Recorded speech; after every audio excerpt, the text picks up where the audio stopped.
안녕하세요, 김동석입니다. 2월 16일 아침 시작하도록 하겠습니다. 오늘 새벽에 끝난 미국 시장은 상승 마감했습니다. 장 초반에는 소매 판매 지표가 발표되면서 긴축 우려가 더 오랫동안 지속될 거다 라는 어떤 이슈로 하락을 했지만 시장은 마지막에 이겨내고 끝나는 모습입니다.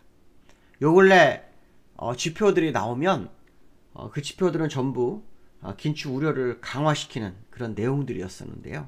전부 시장은 외면하는 모습이 좀 있습니다. 어제도 소비자 물가지수가 발표가 됐었죠. 소비자 물가지수가 발표가 되면서 시장 예상치 6.2보다 높은 6.4가 나왔고, 전월 6.5보다는 둔화됐지만 둔화 속도가 줄어들면서 정체되는 모습이 있었거든요.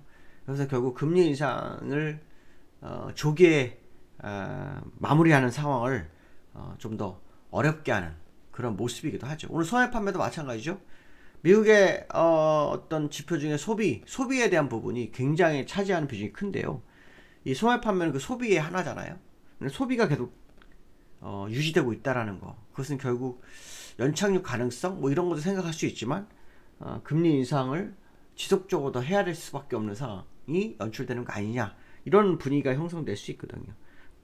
근데 이런 것들이 시장에 반영을 하지 않는 그런 하루였습니다. 소매 판매 발표가 있었는데요. 요거는 그 전월보다 3.0% 증가를 해서 예상치 1.9% 증가보다도 더 많이 증가한 모습이고요. 2021년도 3월 이후에 22개월 만에 최고치를 기록했다고 하네요. 어쨌든 지표들은 금리 인상 기조를 더 오랫동안 유지할 가능성을 키우고 있는 그런 상황으로 봐야 될 것 같고요. 2월 엠파이어 스테이트먼트 제조업 지수 발표하는데 마이너스 5.8이 나왔어요. 3개월 연속 마이너스인데요.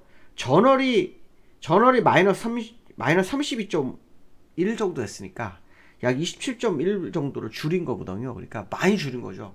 이것도 결국은 침체가 아니라 다른 어떤 모습으로 시장을 해석할 수 있기 때문에 긴축을 조기에 종료하는 것이 점점 어려워지는 지표들의 모습이다, 이런 생각을 해봐야 될 것 같고요. 이러한 지표가 나오면 긴축 우려로 주가가 많이 빠져도 할 말이 없는 건데 오히려 시장을 버텼습니다. 시장에서는 기업 실적들이 뭐 시장을 방어한 거 아닐까, 뭐 이런 해석을 많이 하고 있는데요.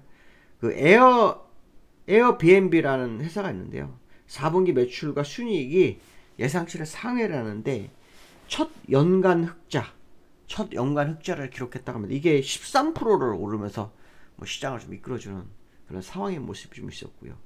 게임 업체 로블록스라는 기업도 손실 규모가 줄었다라는 거, 그리고 예약 실적이 웃돌았다는 이후에 26%가 급등합니다. 그러니까 아까 에어비앤비 같은 경우에는 이해가 되지만 사실 게임 업체 로블록스 같은 경우에는 좀 특이한 케이스죠. 뭐 전망치가 더 주가를 끌어올리는 계기가 되는 상황이었죠. 어쨌든 기업 실적은 좋은 기업도 있고 나쁜 기업도 있는 상황인데 시장은 좋은 것만 보려는 거고, 지표도 지금 인플레이션 우려를 더 강화시켜서 금리 인상을 더 지속시킬 수밖에 없는 상황인데도 그거는 외면해버리고 하는 상황이 있습니다. 근데 항상 보면요, 이렇게 외면하다가 나중에 그 대가를 다 지불하는 경우가 많아서 어떤 모습이 향후 나올지는 좀 더 지켜볼 필요성이 있겠다, 뭐 이런 말씀 해드리고 싶고요. 지금 주요 이벤트는 일단 끝난 상황이기 때문에 시장이 어떻게 흘러가는지 좀 더 지켜봐야 될 것 같은데요. 다우는 0.1% 상승, 나스닥은 0.9% 상승인데요. 장 초반에는 좀 얘기가 달랐죠. 나스닥을 먼저 보면은, 다우를 먼저 보면요, 장 초반에는 마이너스 0.75% 하락을 했다가요 0.12% 정도 올랐는데 결국 요 자리에 그냥 있는 거죠. 아무것도 변화가 없어요.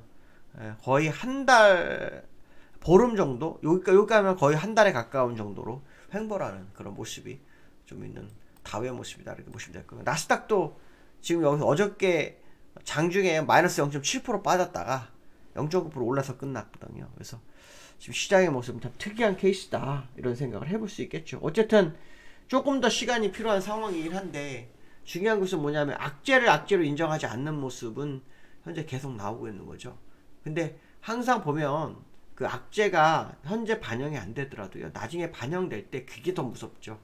그러니까 시장에는 계속 뭔가 희망의 회로를 돌리고 있는 듯한 느낌. 뭐 노랜딩이라는 얘기도 나오거든. 노랜딩. 그러니까 경착륙, 연착륙이 아니라 아예 착륙 자체를 안 한다. 뭐 그런 뜻인 것 같아요. 근데 그것도 봐야 알겠죠. 아무도 알 수 없는 거예요. 다만 제가 지난번에 말씀드린 것처럼 우려하는 것은 뭐냐면 금리가 4.75면요. 저신용자가 버틸 수 있는 시간이 얼마냐. 소비가 늘어서 소매 판매가 증가했지만 없는 사람은 안 썼을 거라는 거죠. 저신용자들은 힘들 거다. 그걸 생각해본다고 한다면 지금 미국 시장 강한 거를 100% 믿어야 할까? 이런 의문점만큼은 가져야 된다. 뭐 그런 생각을 해봐야 될 것 같고요. 두 번째로는 금값. 지금 그 금 최고가 전망이 나오고 있다고 하네요.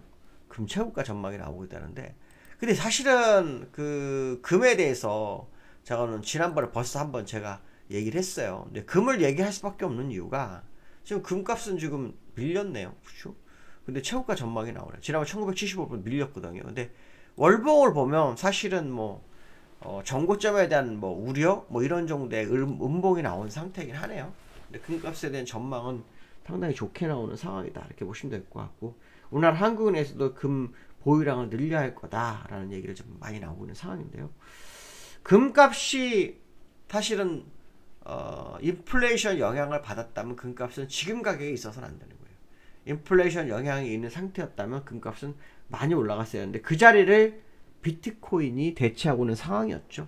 근데 비트코인이 지금 8천만 원에서 2천만 원대로 떨어졌기 때문에 사실 비트코인을 믿으면 안 되겠죠. 사실 비트코인은 물론 투자하시는 분 입장과 투자하시지 않는 분의 입장의 차이가 있겠지만, 제 개인적으로는 비트코인은 금과 같은 어떤 뭐 실물이 있거나 한 것이 아니기 때문에 믿기가 조금 부담스럽죠. 그리고 이 화폐라는 것은 중앙은행이 발행을 했는데 그렇지 못한 것도 뭐 차이가 있기 때문에 금을 대신해서 비트코인이 인플레이션을 소화했지만 앞으로는 금이 인플레이션을 소화해야 되는 그런 상황이 나와야 되는 거 아닐까라고 판단하고 있습니다. 그래서 지금 음봉이 나왔지만 결국 올라오는 5월선까지 이격줄이기 정도의 모습으로 봐야지 추세 하락으로 봐서는 안 되겠죠.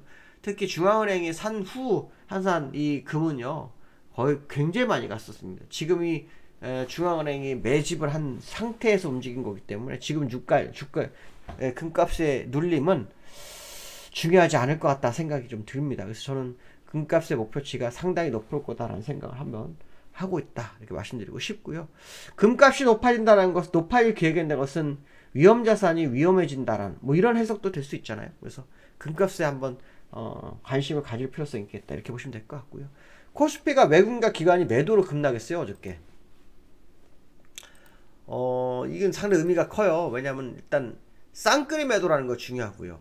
매도라는 거 중요하고, 특히 기관이 전날 3,000원 갑자기 매수하다가 다음날 7,000원 매도해서 그냥 밀어버렸어요. 그렇다고 미국이 많이 빠진 것도 아니었고요. 아시아 시장은 대체적으로 다 하락하고 끝났어요.